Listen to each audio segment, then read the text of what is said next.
Feeling sluggish as you start your day? I get it. It's frustrating to wake up tired even after a full night's sleep.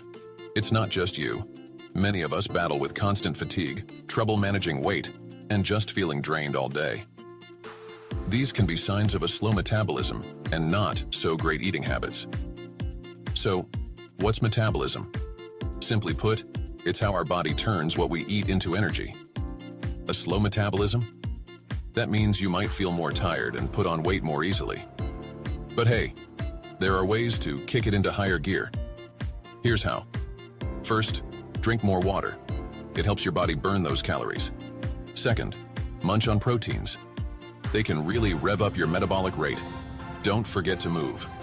Both cardio and strength workouts can elevate your metabolism. And make sure you're catching enough Z's.